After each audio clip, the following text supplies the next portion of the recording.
That was the Ghana Satisfaction Consumer Index report by CIMG, and we'll be taking you back there. But thank you for staying with us here on Joy News Prime. We'll come to you live from our studios here at Kokomlemle. We're live on DSTV channel 421, GoTV channel 125, and around the world on myjoyonline.com. Tonight, fresh IMANI Ghana report reveals rising public discontent with the performance of the NDC government over the past 6 months, highlighting a decline in public trust and controversies over selective prosecution and governance inconsistencies. Also tonight, President Mahama reveals majority of the contractors selected for the Big Push initiative are Ghanaians, as he says the entire country will begin to look like a construction site with no project expected to last beyond 2 years.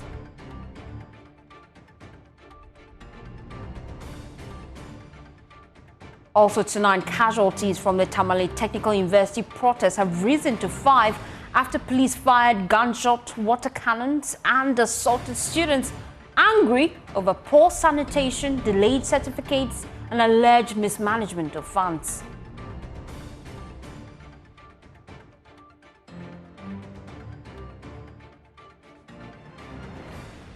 Later at 8 p.m, we'll bring you Prime Sports.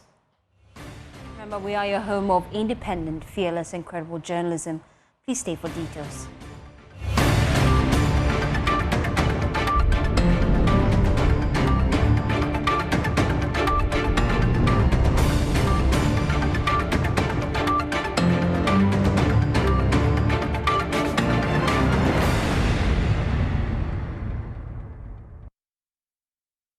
Thanks for choosing us. We're your home of independent, fearless, and credible journalism. Well, tonight, public trust in President John Dramani Mahama's administration is waning fast. A fresh IMANI Pulse report shows the optimism that greeted the NDC government first 6 months has turned into growing discontent with mass dismissals, selective prosecution, and governance scandal, fueling skepticism.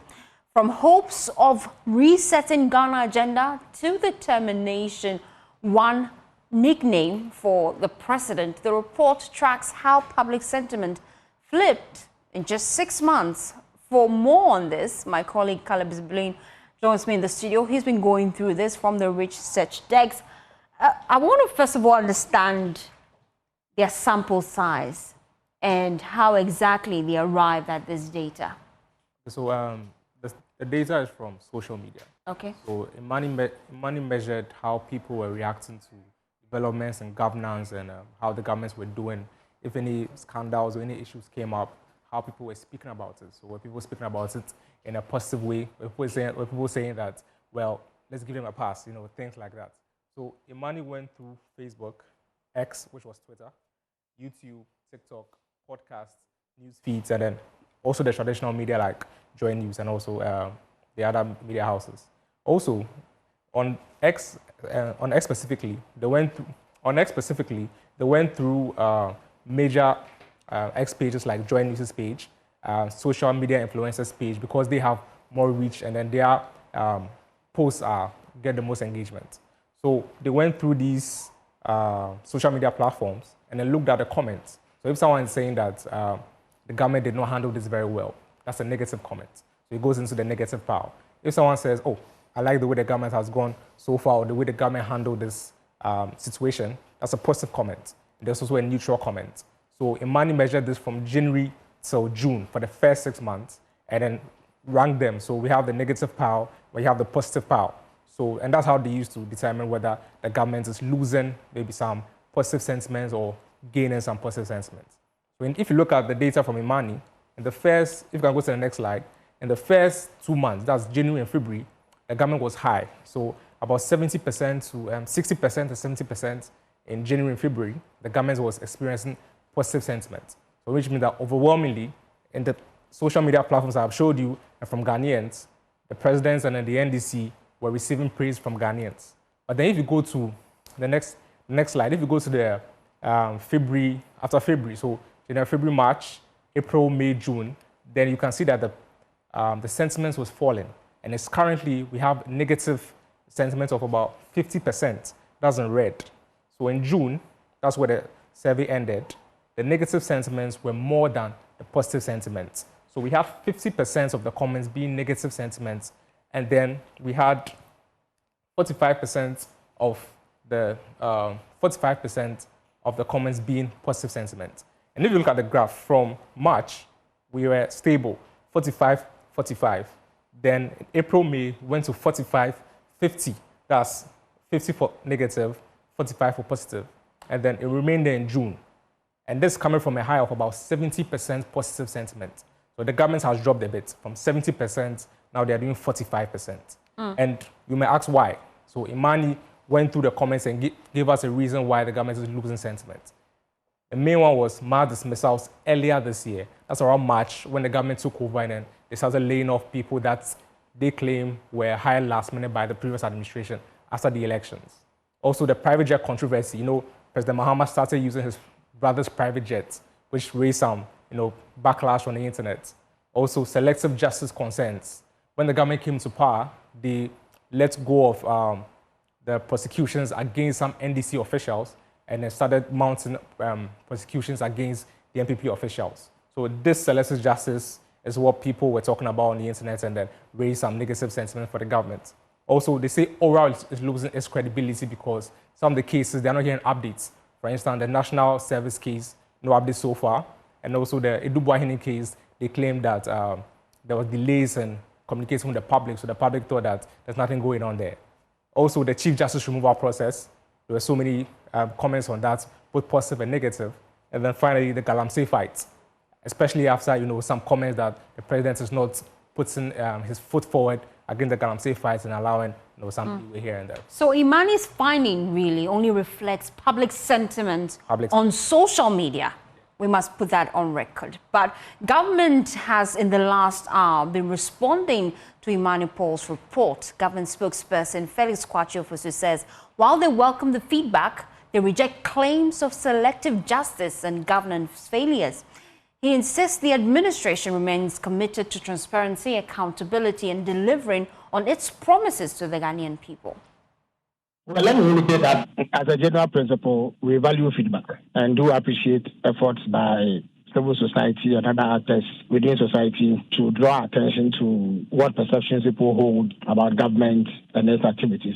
I must also indicate that because we value feedback, we also have our own tools that we use to assess public perceptions and how the public receives what we do as a government. There are many of the issues that have been raised that require further probing. For instance, the matter of prostitutions and the general education of oral. The Attorney General has at least on 4 or 5 different occasions updated the public on the progress of work regarding oral. On the NSB case, for instance, everybody in Ghana knows that that matter is in court, and therefore it is the court that dictates how the case runs.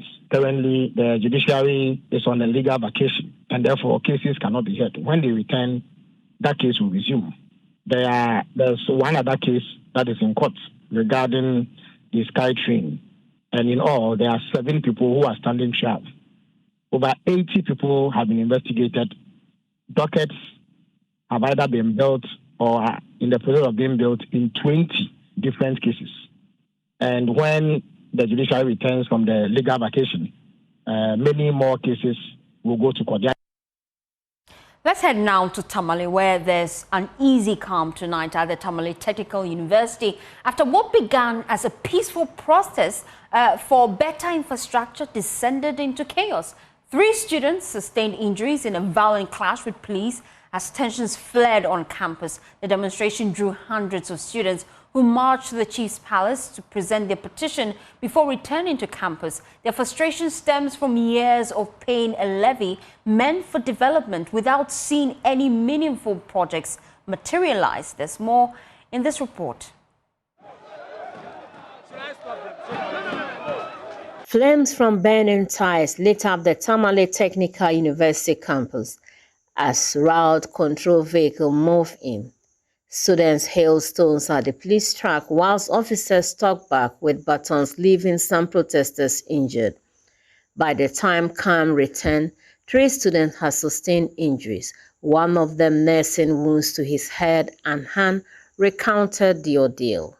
Okay, we are having our peaceful demonstration, which we want the management to carry out our programs to them, and also how we can solve it. And when we got there, to our notice, police came in and they were giving warning shot. So many had to run. Well, there were ladies among us, and some too, because of the gunshot, they were afraid. So we decided to run for our lives. And on the process of running, I was also running with a lady. And then one of the gunshot they had shot over there caught a glass. So the glass was falling on us, so I have to put the lady in front of me and protect myself as well. And it fell on me. The clashes follow a protest march earlier in the day. The students had gone to the Chogunas Palace to present their petition and returned to campus to demand urgent action on what they call years of neglect.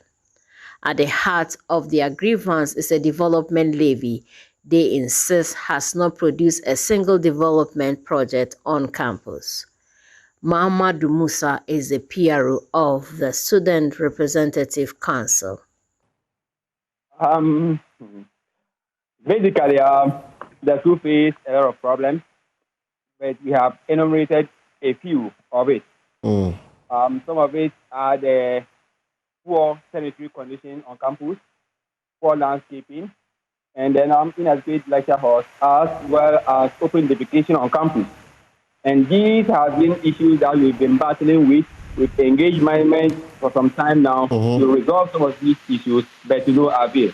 But infrastructure is only part of their anger. Students say sanitation has reached crisis level, with broken washrooms forcing many into open defecation and foul stench disrupting classes. You see, these sanitary conditions at the university, they are too appalling in the sense that nobody would wish even the enemy to occupy such places. Indeed, we may have people who are supposed to do the cleanup exercise or the cleanup for us. But the question is that if they are not provided with the materials that they are supposed to work with, how then do they get the exercise? So if students cannot use the washroom, they cannot use the bathroom, where do you expect them to free themselves? You will see that some of them are exposed, like education, and then some too, as well as from the general public, are also just defecating on campus. The university's Public Affairs Director, Osman Mubarak, concedes the concerns are legitimate but condemns the violent scenes. He says management is in a crisis meeting to find a solution. Their demands, they have the right to raise their concerns. If I'm a student and I'm an institution and I feel like the institution is supposed to honor their obligation, I have honored that obligation as a student by faith. The university don't have the honor one, and they are not. It is not up to for them. It's not, and we don't want to get to the worst case where the university will have to be closed down by the government. No, we will have to deal with it within the shortest possible time. For now, calm has returned to the Tamale Technical University campus, but the anger lingers, and without swift action, the risk of more unrest remains high. For Joy News, Martina Bugri reporting.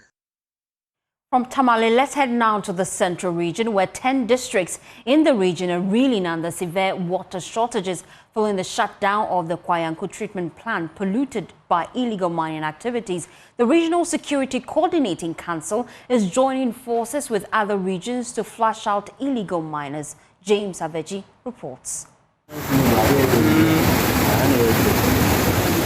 A week ago, the Central Regional Security Council ordered the closure of the Kwayanku headworks in Agona West after Galamsey contamination rendered the Ghana Water Company Limited's facility unsafe. Regional Minister Ekochiri Duama, who led an inspection of the site, described the pollution as devastating. I've even asked that Ghana Water, this plant must not produce any water. If we even see clean water, we will not be sure of the content, because what chemical they will have to add to get it clean for us, it will not be good for our health. And so they must not be pressured to produce any water. No, they should relax.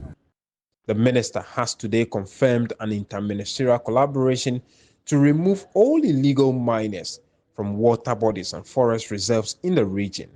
He says the impact of Galamsey has left about 10 districts facing severe water shortages. If we are talking about making sure that the water bodies are clean, if I maintain ISO at the southern part from Konyaku to Winneba, and somebody is destroying it upstreams, what do I do to it? So we are trying to have links with other ministers to ensure that we get things done and done well. I know that efforts are in place to ensure that they are flushed up of that area so that those activities cannot continue. And so that's the first thing we should do, to ensure that they are not there to destroy the water body. He further noted that drastic changes may be needed in the future design of dams to protect treatment plants from similar threats. I think that part of the river was actually open for it to store and block in a way for it to store more water for the treatment purposes. But I think that if we're going to have a reservoir that is closer to the river so that we direct the river when we need excess water, like the Denso River, then even where we have problems like this one, the reservoir can be used. In the future, we are thinking about having a dam, having a treatment facility, having water works like this. I think we should go the way that will have, at all time, we'll have a reservoir that can give us water at any time. Beyond the fight against Galamsey, the minister also provided an update on the ongoing dualization of the Kaswa-Winneba Highway. But I went there and actually complained to him as a minister that I was much more concerned about the complaint that we were receiving. So he changed the way he was handling matters. I also think that was the early stages when the earthworks were being done. Now he's gotten to some percentage of completion, and I believe that will open up the roads for people to use. And now that the governance are happening, is actually giving us access, and when you go, you can see now that it's better now. The flow is now easier than the earlier, time that he wanted to start the whole project. James Savage's report for Joy News. Still on Galamsey, public universities are on the brink of a potential shutdown as the University Teachers Association of Ghana, UTAG, ups the ante in their fight against illegal mining. UTAG is demanding President John Mahama declare a targeted state of emergency in areas ravaged by this environmental scourge, which has claimed lives, decimated water bodies and ravaged forests. Galamsey has destroyed over 2.5 million hectares of forest cover, caused a 35% rise in respiratory diseases in mining areas, and cost Ghana an estimated $2.3 billion annually. Professor Mahmoud Akudugu tells Joy News that lecturers and students cannot focus on academic works amidst the distraction of the environment. For us, we believe that something drastic has to take place for us to be able to effectively deal with this phenomenon. And so, whatever we said, we still stand by it. We are having our biennial congress just the end of the month. And so a final decision as to how to proceed will be made on that point. We are sure that there should be drastic decision, and a drastic decision include you holding on to your shutdown of public universities. Correct. Have you heard of the water shortage in the central region? The University of Cape Coast is not exempted from that shortage. The pollution and all the health implications associated with Galamsey, university lecturers and students are not exempted from that. So this is a matter of life and death. And so it is when you are healthy and you are alive that you'll be thinking about going to school. You're thinking about being able to learn and be able to focus. That aside, if you look at it, we are the people who train, at least at the last end of the human resource.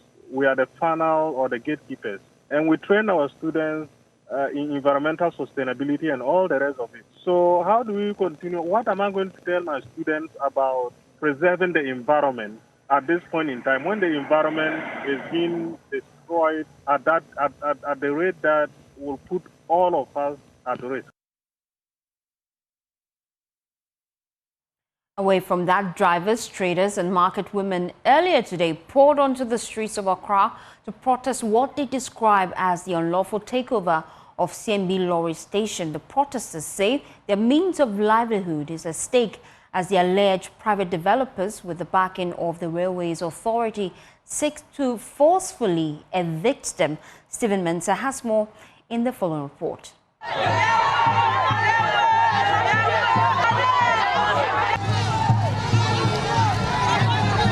For these traders and drivers, the alleged eviction by the Achimwenchi chief is not just an inconvenience, it's a direct threat to survival. Take Abena Amwa, a single mother of 4 who sells onions to fend for her family. I've been a single parent for 20 years. I have 4 kids taken care of, 3 boys and a girl. My last one is in Legon, level 300.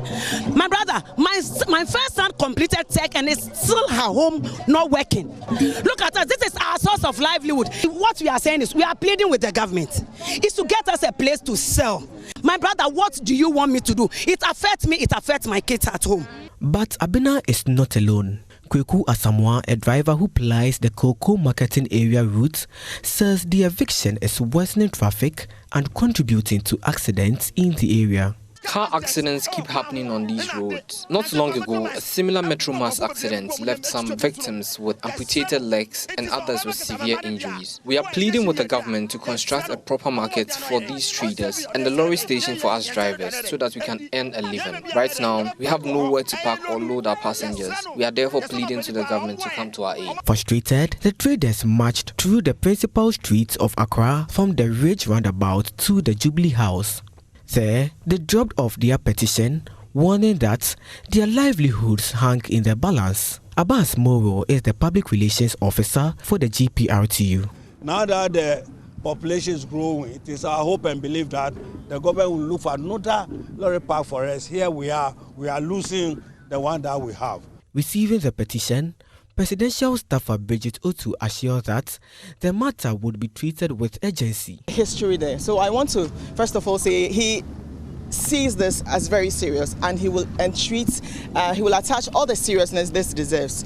I will go in there and submit it. Wait for the Chief Justice. When they come, then I'll hand it personally to them so you know that the President will see your petition. The protesters say they would continue to resist what they call an unlawful takeover until government provides a lasting resolution.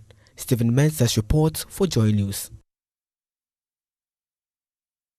President John Mahama says Ghanaian contractors will dominate the government's Big Push initiative, promising to turn the country into a massive construction zone with projects completed in no more than 2 years. From breaking ground on major highways to unveiling new project redevelopments, the president insists that the initiative will transform infrastructure while setting aside billions for annual maintenance. There's more in this report from Maxwell Awagwa.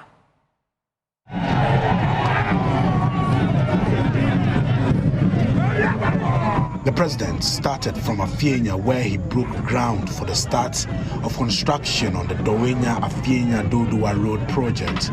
Residents there could not hold back their joy.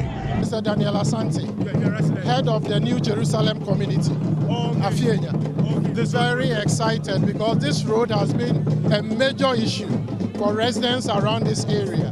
And so when it was first read in the budget, and then we heard there was going to be a shortcutting, you have no idea how very happy the community was. I mean, when you look, we drive on the main road is always choked.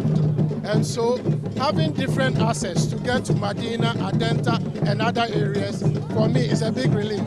Also, our spare parts, we don't have to go to Aposokai all the time. Our road is not good. It's so bad. When the rain fall, last week, when you come here, when the rain fall, nobody can cross the road unless you pay about 15. So why our president came here, he promised us if he win the election, he will come and do the work for us. That we are waiting for him. Now he come, we know that when he talk, he fulfills. So we are thankful for him that we are coming to do this work for us. President Mahama emphasized that no project under the Big Push initiative would take more than 2 years to complete, stressing that very soon the entire country will be like a construction site. So let me apologize to Ghanaians. The Big Push projects have been allocated in such a way that no contractor will take 24 months to complete, because we haven't given any contractor too long a stretch that will take him too much time. We've broken it up into pieces so that every contractor can work quickly and then they join their portions together. So let me apologize to Ghanaians. From the launch of this Big Push here, the whole of Ghana is going to become a construction site. The whole of Ghana is going to become a construction site. So bear with the contractors.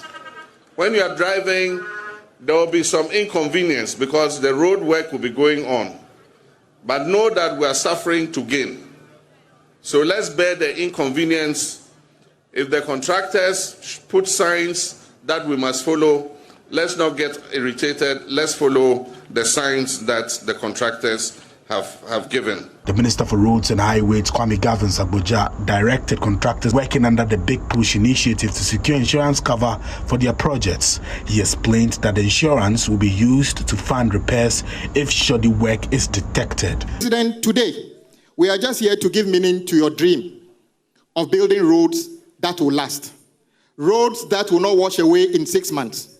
And Mr. President, we told contractors and consultants, everybody who would take part in the Big Push would have to take a very good insurance cover against your project. If you fail, we shall cash the insurance to repair the roads. Later, the president cut salt for the redevelopment of the Atimpoku-Isikuma in Rasi Ho-Denu Afaplau Road. The president further disclosed that beginning next year, other sectors will be brought under the Big Push initiative, including health, education, agriculture, agribusiness, and sports. To ensure effective oversight, he also announced the establishment of a Big Push secretariat at the presidency, which will directly monitor all ongoing projects. We are setting up a Big Push secretariat, which will be under the auspices of the Office of the President. We're going to have engineers and others working there, and we're going to keep monitoring the progress of all the projects. So they will visit the projects regularly from time to time at every stage to see the status of the project. They will take pictures, they will take videos, and so I'll be sitting in my office and I can see what First Car is doing on the whole Aflao Road. I can see what Oswald is doing on the Afienya Dodowa Road. Every contractor working on every road in this country, I'll sit in Accra at the Flagstaff House and I'll see the work they are doing. You're still watching Joy News Prime. When we return, we'll take you to the Upper West region and tell you about the situation there when it comes to access to quality legal services. Please stay with us.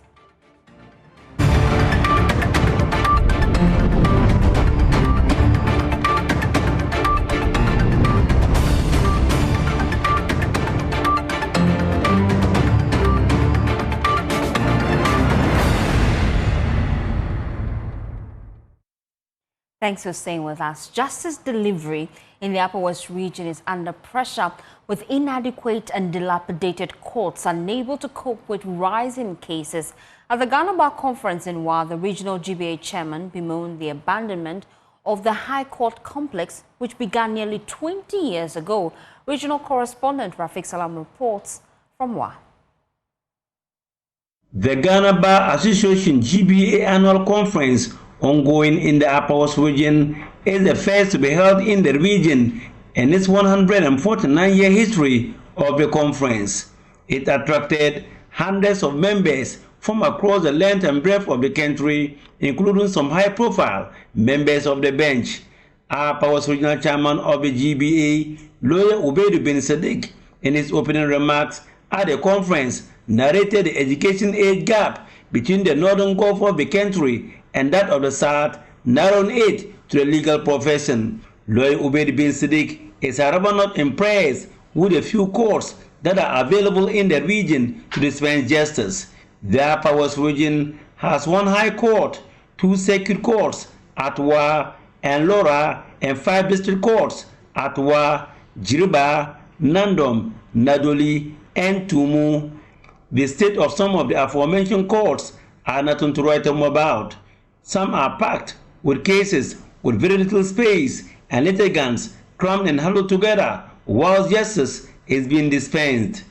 A high court complex that was started over 2 decades ago to ease the burden and pressure on the courts in Wa was abandoned for several years. Work, however, resumed a year ago but has now been abandoned again. Lawyer Ubaid bin Siddiq calls for expedited action on the Wa High Court Complex project. May I seize this opportunity to appeal to the government to prioritize the project and ensure its completion, since it has already delayed. When the project is complete, we will request that one additional high court be opened in the regional capital to accommodate the increasing number of cases.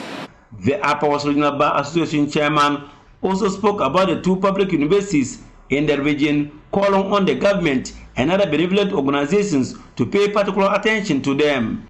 These 3 universities, you will all agree with me, are still at their infant stages as compared to similar institutions in other parts of the country.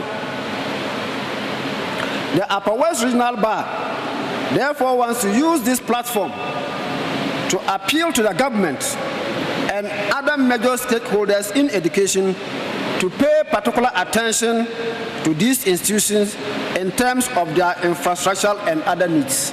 Upper West Regional Minister Lawyer Charles Wongo Pozung, on his part, calls for reforms in legal education where faculties will have the autonomy with proper supervisory frameworks to administer and regulate the professional law courses and examinations. The present centralized system, heavily concentrated in a few urban centers, place unfair burdens on aspiring lawyers from distant regions. For many of our brightest young men and women, the dream of joining this noble profession is not extinguished by lack of talent or dedication, but by the tyranny of distance, the burden of cost, and the scarcity of opportunities. This is a structural injustice that the legal profession, as a custodian of fairness and equity, cannot continue to ignore.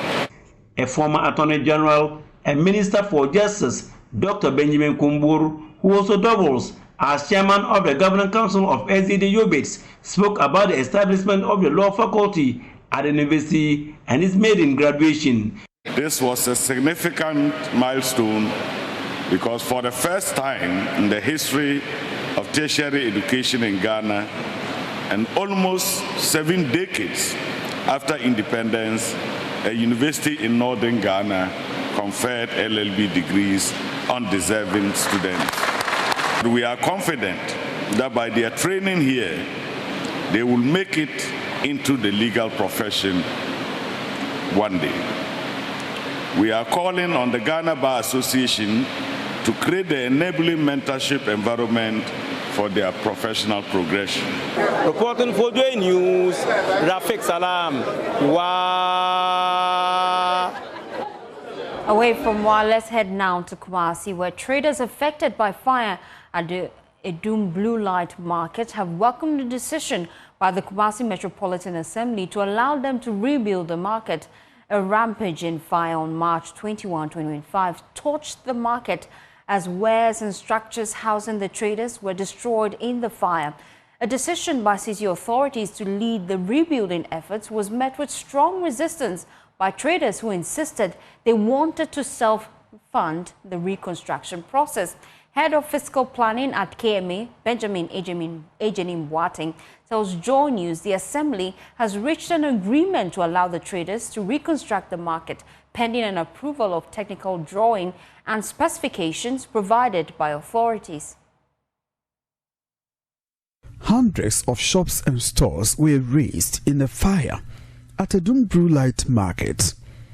Wares running into thousands of cedis were lost to the fire, including mobile phones and accessories, jewelry and clothing. The area was cordoned as the traders counted their loss in anticipation of rebuilding the market. But the affected traders resisted the local assembly's attempt to rebuild the market for them. Head of Physical Planning at KMA, Benjamin Ajenim Boatin, says the traders have been given the green light to rebuild the market themselves, while the traders are expected to self-fund the project. City authorities, on the other hand, will provide the technical support, including designs. Blue light engulfed with fire, and traders want to go back and redevelop and have some form of livelihood. So Mayor, when it happened, the king wasn't around. After he came, Mayor went there to brief the king. The king has given green light to some of the few things that we can do. So currently what we are doing now, I think, of course, the site has been cleared. They are done with drains, and then we are trying to see how best we can have fire-resistant materials and fire prevention equipment as part of the design, so that in the event of any fire, it will be the effect will be minimal. Yes. So currently that's what I've engaged the traders severally. Almost every week they are in my office. They want to go to site as quickly as possible.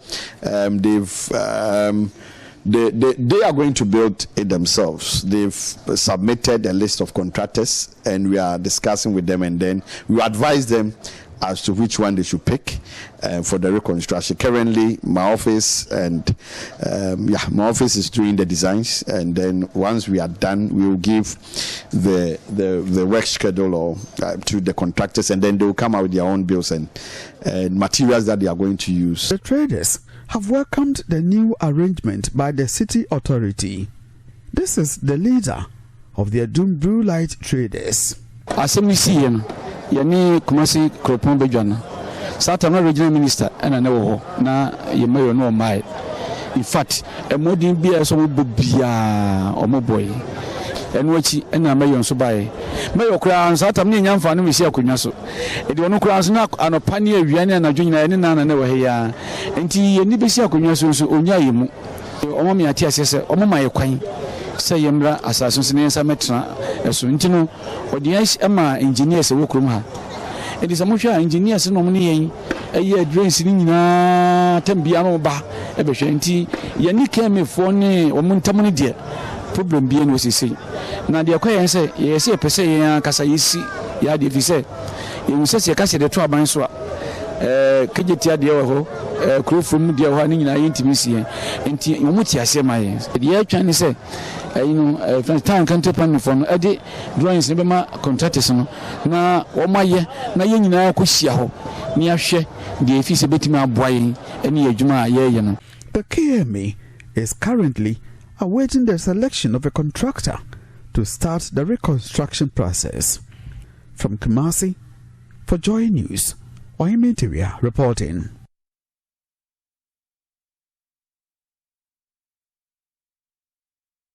Pressure is mounting on government to act as fears of a looming maize shortage grow. At Ejura, bags of maize are rotting away as farmers struggle to find buyers. Weeks without rain have worsened the situation, leaving farmlands parched and forcing many producers to consider abandoning cultivation for the next season. Emmanuel Bradkweku visited the community where farmers are demanding urgent, pragmatic solutions to the crisis and filed this report.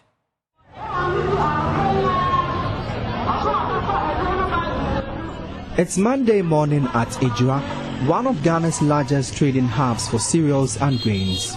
From groundnut and beans to rice and maize, the market supplies thousands of households across Ghana and beyond. But in recent times, maize has seen a sharp decline in sales. The fresh maize sells at 500 cedis, and the old ones go for 450.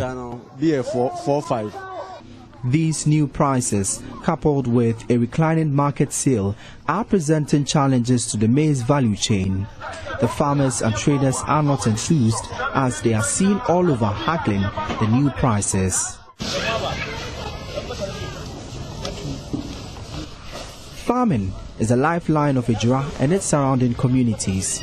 On a scorching afternoon, Idrisu Mumuni and his family are busy drying freshly harvested maize.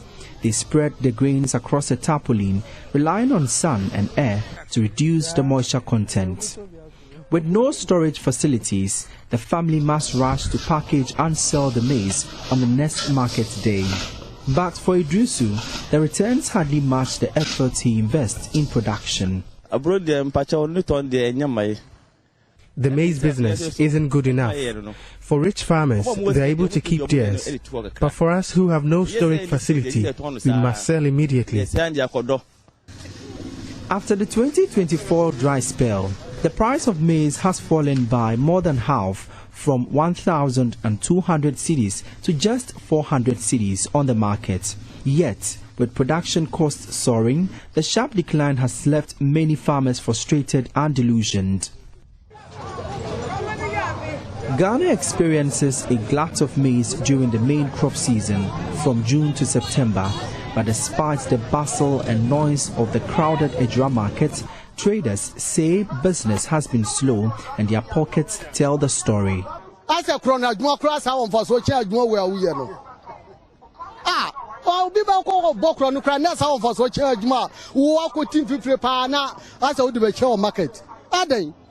It looks as if stealing is better than farming.